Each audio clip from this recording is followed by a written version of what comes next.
Canada, Australia, the United Kingdom. What are you guys doing? That's what investors are saying right now. They're looking at these countries and saying, I ain't putting my money there. I do not trust your future growth. I do not trust your politics. I do not trust the focus that you have on your future. And until you change what you're doing, we're not going to invest. We're not going to build companies. We're not going to risk our capital on your crazy policies that aren't working. And this is going to be becoming more and more apparent as other countries, especially the US, outperform Canada, Australia, and the UK. Don't get mad, I like you guys a lot. I've invested in all three of those countries heavily. I have investors living there who've invested with me, traveled all over there, love you guys. But I gotta give you some harsh brotherly love because it's all true. I'm gonna give you some facts about each country and also tell you some numbers that might alarm you or may seem like a huge opportunity. If you're an investor right now, there's actually a huge opportunity in all three countries. So let's dive in. First of all, Canada. Oh, Canada. Your GDP has pretty much flatlined since Trudeau took office as Prime Minister. Canada and the US have pretty much had an economy that's been in lockstep for decades. That's because we're right next to each other, but similar resources, similar culture, similar people, etc., etc. When Trudeau took office, the US GDP kept growing. Canada's flatlined. I'll show you a chart right now. This has got to be super frustrating for Canadian citizens to see your neighbor right below you with pretty much all the same things that you have continue to grow while you don't. That has got to drive you nuts. So the Canadian ETF right now, EWC, trading with a PE of 16, pretty good. The US QQQ NASDAQ PE of 40. The US is super expensive right now. I'm very bullish US, I'm a patriot of the US, very pro-America, but the US is very, very expensive right now. And unless the US has insane growth over the next couple of years, it's gonna be very difficult to justify the valuations that the US has right now. So Canada looks pretty attractive because there's no way the citizens of Canada are going to stay on the course that they are because it's not working. Their election is next year in 2025. It has to be before October 2025. Trudeau has been down here in Florida, just a couple miles from here, meeting with Trump maybe yesterday. He knows that he's got to change what's going on, and it's likely that there's going to be somebody else voted in very soon for Canada to change course. And Canada is pretty cheap compared to the US right now. All right, Australia. Australia, pretty much the same thing as Canada. Your ETF, EWA, has a PE of 15, even cheaper than Canada. Australia, interestingly, has a GDP that's almost the same as Florida.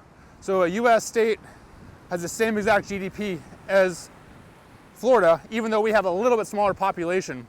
And Florida doesn't have any resources. Australia, you're super resource rich. Gold, copper, lithium, all kinds of stuff. You guys have an election next year too. May 2025, you have to have an election before then. I would not be surprised at all to see Australia take a sharp turn, just like Canada, because it's frustrating to live in a country that is not growing. The GDP of Australia grew at 1% this past year. It hasn't been that bad since 1992. So you're talking about an economy that's exactly the same in terms of culture, language, sophistication, all of that as the US, meaning Australia and Canada, very similar to the US, but you're not growing and you don't have innovation because there's too much bureaucracy. Politicians are not allowing free markets to grow, and they're stifling the actual growth of communities, of economies. And if you're a citizen in one of these countries, you gotta be super frustrated. All right, United Kingdom. The ETF EWU is a PE of 13. Cheaper than Canada, cheaper than Australia, way cheaper than the US, but the UK has all of the issues I just talked about in Canada and Australia, but even worse, which is indicated by the valuation of the UK ETF, meaning investors don't trust the path that the UK is on. The next election for the UK has to happen before 2029. They just had an election earlier this year.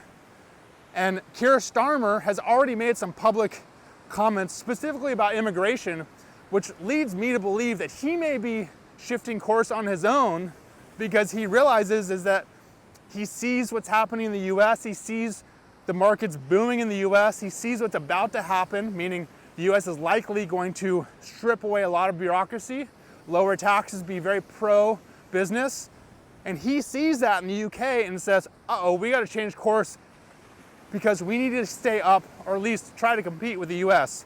And if I don't, my citizens are gonna get pissed, and the parliament is going to vote that they aren't confident in me, and I'm gonna get kicked out of office. So right now, all three of those countries, Canada, the UK, and Australia, are pretty cheap compared to the US. Literally half the valuation. Meanwhile, there's the same language, there's the same culture, similar religions, similar family values, very sophisticated financial hubs in all three countries. You got Toronto, you've got London, you've got Melbourne and Sydney, Perth, big mining towns out there.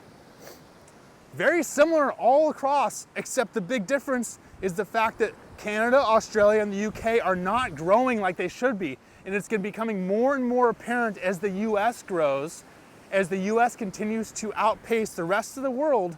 And you have Canada, you have Australia, you have the UK with the potential to do almost the same, but they aren't able to actually execute because the government is focusing on issues that have nothing to do with growing the economy, that have nothing to do with improving the lives of their citizens, and they're implementing bureaucracy and new laws and regulations that are killing the quality of life for their citizens. So if you're Canadian, if you're Australian, if you're in the UK, it's highly likely in the coming years that your quality of life is going to continue to get worse, or at least stagnant, unless you vote somebody else into office, unless you change course.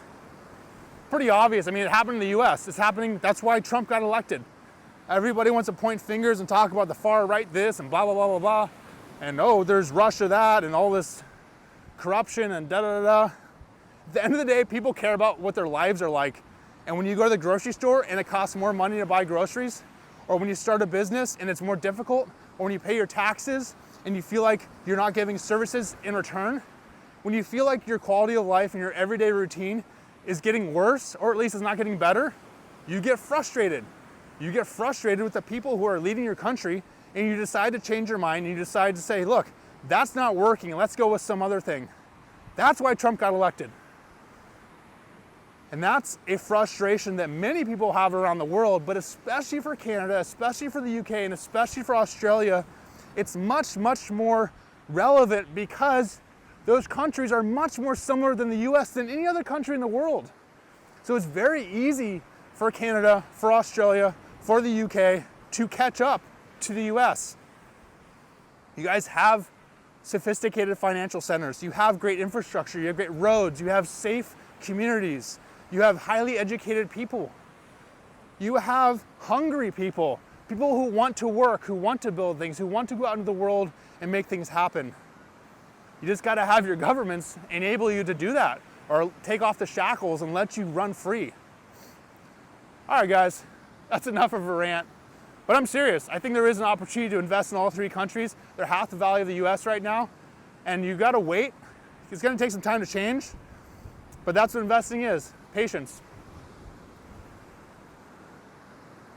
Some of my best investments have been that. You can invest before the tide really changes, get in at a low valuation, and just be patient. It's going to take some time. You don't have to do it next week, not even next month. It's going to take some time, but it's something to think about, something to look at. You got three countries, three Western countries, first world countries trading for half the value of the US. Pretty interesting. Also, all three countries likely will start to swing more to the right. Just look up the news. Search what's happening in elections. All of the future elections of these three countries seem to be shifting more towards the right. And when that happens, there's going to be a general pro-business, pro-economy, pro-opportunity feeling within those countries, and valuations are going to rise. And hopefully the quality of life is going to increase for all those people as well. All right, guys, go out, enjoy nature, get on the beach, go out in the forest, go for a walk, It's the best thing for you. Check out that sunset. See ya.